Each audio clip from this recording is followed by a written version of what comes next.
जय श्री राधे। पूज्य श्री राधा बाबा कहते हैं, जिस समय हमारे चारों ओर विपत्ति के बादल मंडराने लगते हैं, अंधकार छा जाता है, कोई साथी नहीं रहता, पथ दिखलाने वाला भी कोई नहीं होता, उस समय यदि हमारे अंदर थोड़ी भी आस्तिकता रहती है तो हम बरबस भगवान की ओर मुड़कर पुकार उठते हैं, हे नाथ रक्षा करो, पथ दिखाओ। तथा हम में से बहुतों का तो यह अनुभव है कि पुकार लगते ही ऐसे विचित्र ढंग से हमारी रक्षा हो जाती है कि जिसकी कल्पना तक नहीं हो सकती। ऐसा क्यों होता है? इसलिए कि भगवान अपने संपूर्ण ज्ञान, अनंत सामर्थ्य, अनंत सौहार्द को लिए नित्य हमारे साथ हैं। उनसे हृदय का संयोग होते ही उनकी संपूर्ण शक्ति हमारी आवश्यकता पूर्ण करने के लिए प्रकट हो जाती है। जहाँ उनकी अप्रमेय शक्ति, अपरिसीम सौहार्द को व्यक्त होने का अवसर मिला कि काले बादल बिखर गए, निर्मल प्रकाश छा गया, भार हर लेने वाले साथी आ पहुँचे, सुविस्तीर्ण निष्कंटक पथ दिख गया तथा कृतज्ञतापूर्ण हृदय से प्रभु के चरणों में सिर नवाकर हम गंतव्य की ओर चल पड़े। किंतु प्रभु से हमारे हृदय का यह संयोग स्थायी नहीं हो पाता। इस क्षण के बाद हमारा जीवन भगवत प्रार्थना में नहीं बन जाता। अनुकूल परिस्थिति आते ही हम भगवान को भूलने लगते हैं। प्रभु की प्रार्थना ऐसी अद्भुत चमत्कार की वस्तु है, यह स्मृति भी हम धीरे धीरे खो बैठते हैं। इनसे भिन्न कुछ ऐसे प्राणी भी हैं जो स्वाभाविक प्रायः भगवान की प्रार्थना करते हैं। उनमें सब तो नहीं, पर अधिकांश कैसी प्रार्थना करते हैं यह विचारणीय है। संक्षेप में कहने पर उनकी प्रार्थना का रूप यह है, नाथ मुझे अमुक वस्तु दो, अमुक प्रकार से दो और अमुक समय में दो। अर्थात कौन सी वस्तु मिले इसका निर्णय तो हम ही कर देते हैं। उस वस्तु की प्राप्ति किस उपाय से हो तथा किस समय हो यह भी हम ही पहले से उन्हें सूचित कर देते हैं। मानो भगवान में यह ज्ञान नहीं कि वे हमारी यथार्थ आवश्यकता वस्तु का निर्णय कर सकें, उसकी प्राप्ति का उपाय स्थिर कर सकें तथा ठीक समय पर हमें लाकर दे सकें।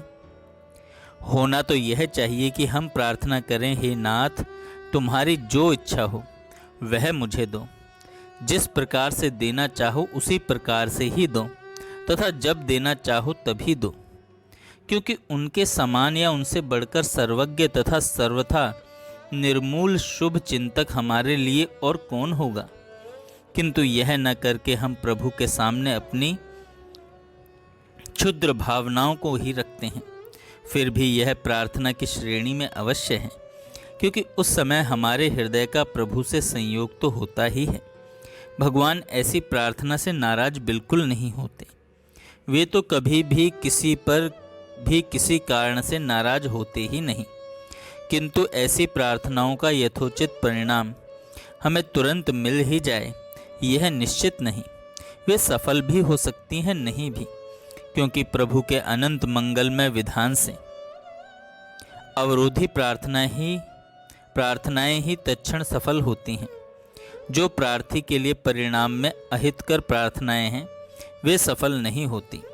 परम मंगलमय से अमंगल का दान किसी को मिल जो नहीं सकता।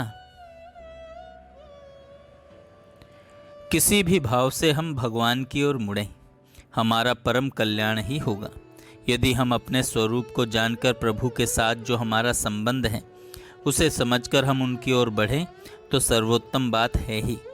किंतु यह सब कुछ भी न जानकर किसी सांसारिक दुख से ही व्याकुल हुए, उस दुख से त्राण पाने की इच्छा से ही अथवा किसी लौकिक अभिष्ट वस्तु की प्राप्ति को ही उद्देश्य बनाकर हम उन्हें अपने मन में स्थान देने लगें, तब भी हम एक न एक दिन उनसे अवश्य जा मिलेंगे।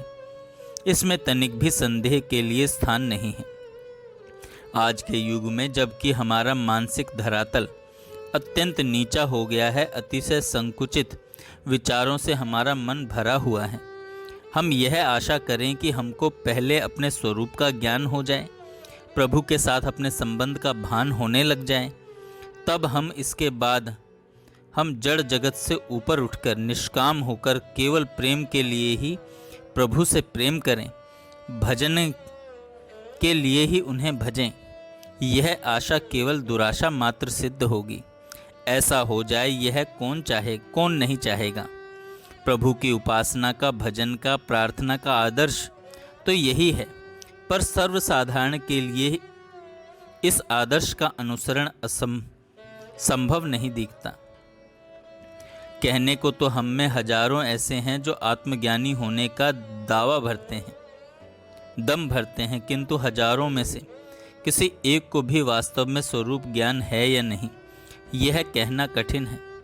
क्योंकि यदि सचमुच ही स्वरूप ज्ञान हो गया होता तो हम में से प्रायः एक एक की ऐसी भेड़िया धसान गति सर्वथा नीचे की ओर, अधिक से अधिक केवल सांसारिक सुख ही बटोरने की ओर प्रवृत्त कदापि न होती।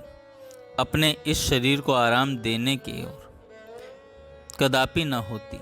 अपने इस शरीर को आराम देने के पीछे अथवा शारीरिक कष्ट उठाकर भी अपने इस कल्पित नाम की झूठी ख्याति समाज में, देश में, संसार में फैलाने के पीछे हम पागल से नहीं बन गए होते। जय श्री राधे। जय श्री राधे। पूज्य श्री राधा बाबा कहते